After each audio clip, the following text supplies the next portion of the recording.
Thank you for meeting with us. And we really appreciate the time you're taking to spend with us. And congratulations on your new position. It's awesome. And, Thank you. I'm going to start off with 3 questions. First is, tell us about your experience serving in the United States Armed Forces. Oh, thank you.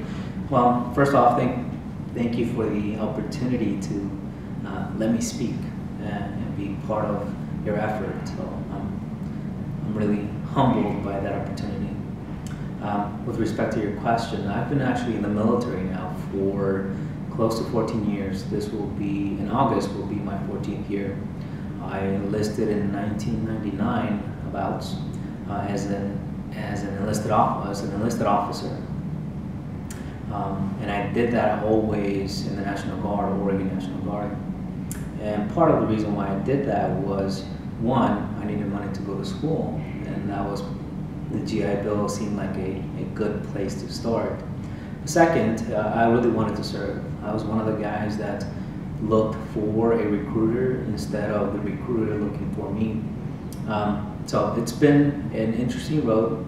About 2004, 2005, I decided to become an officer. So I became an officer in the infantry and currently hold that position with the rank of captain. Congratulations. Thank you. Thank you for your service. So what are your thoughts about the recent lift of the ban against women serving in combat? Now that's a very interesting position. I think it's long overdue. I remember being deployed in Afghanistan in 2006, 2007, and every now and again we ran a mission with the Spaniards, with the Italians, and in particular the Spaniards had female infantry personnel that were running around with them, and we didn't. And they seemed to do an excellent job at what they were doing. Like I said, at that time we didn't have female infantry personnel with us, so there was no way to evaluate which way or the other it went. In that sense, the military has always been kind of conservative in the way that they progress through things. It's always growing pains with changes. There's always delays. So I'm glad that this has actually come forward now, and I'm looking forward to see how it actually develops.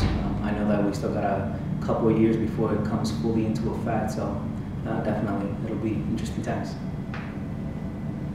So what's on your nightstand right now? What books, literature are you reading right now? And what books, art, movie, literature, or theater have inspired you? That's a good one. Well, I just finished reading the book called No Easy Day. It's by one of the Navy SEALs that did the raid on the Osama bin Laden compound in Pakistan. So that's been an interesting book. I really like it more than anything, not because of the raid itself, but because of the process that the author goes through to talk about his experience from the beginning, from the time that he was a child, and how he actually became aware of the SEALs and made that his goal, including the train up all the way up to the actual raid. So the raid itself does play a big part in the book, but to me it was actually more of where he started, how he prepared for it, the training that he received, and ultimately got to where he wanted to be. So it's really amazing. One of the other books that I really enjoy is called a book called Scorpions. And this book was given to me as a gift by Chief Justice Paul Nunez, now retired, just as I was leaving his chambers, being his law clerk.